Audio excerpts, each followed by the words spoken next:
నేను చెప్పేది కథలు అనుకుంటే మీరు పొరపాటు పడినట్లే. ఈరోజు మీరు యెరూషలేము వెళ్తే సిటీ ఆఫ్ డేవిడ్ అనే ప్రాంతంలో తవ్వకాలు చూడొచ్చు. అక్కడ పురావస్తు శాస్త్రవేత్తలు స్టెప్డ్ స్టోన్ స్ట్రక్చర్ అనే ఒక భారీ కట్టడాన్ని కనుగొన్నారు. ఇది ఒక పెద్ద మెట్ల వరుసగా రాళ్లతో కట్టబడి ఉంది.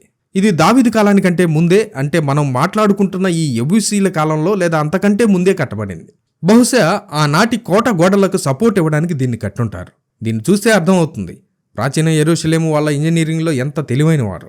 అలాగే గీహోను ఊట దగ్గర కొన్ని భారీ రక్షణ గోడలు కనుగొన్నారు.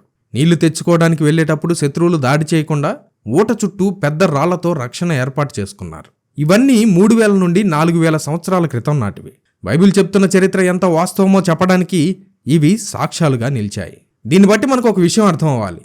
దావీదు మహారాజు రాకముందే యెరూషలేముకు ఒక గొప్ప చరిత్ర ఉంది. అది భౌగోళికంగా దేవుని చేత ప్రత్యేకంగా సృష్టించబడింది. అబ్రహాము కాలంలోనే అక్కడ మెల్కీసెదకు అనే దేవుని యాజకుడున్నాడు. అబ్దీ హెబా వంటి రాజులు అక్కడ పరిపాలించారు. యెబూసీలు దాన్ని బలమైన కోటగా మార్చారు. ప్రపంచంలో ఎన్నో పెద్ద నగరాలున్నాయి. నదుల పక్కన సముద్ర తీరాల్లో వ్యాపారానికి అనుకూలంగా ఉన్న నగరాలు ఎన్నో ఉన్నాయి. ఐగుప్తులో పిరమిడ్లున్నాయి, బబులోనులో తోటలున్నాయి. కానీ దేవుడు ఆ పెద్ద నగరాలను కాకుండా యూదా కొండల్లో ఉన్న ఈ చిన్న నగరాన్ని తన నివాస స్థలముగా ఎందుకెంచుకున్నాడు? 132వ కీర్తన 13వ వచనం. యెహోవా సీయోనును ఏర్పరచుకొని ఉన్నాడు, తనకు నివాస స్థలముగా దానిని కోరుకొని ఉన్నాడు. Jesus coming soon, so be prepared.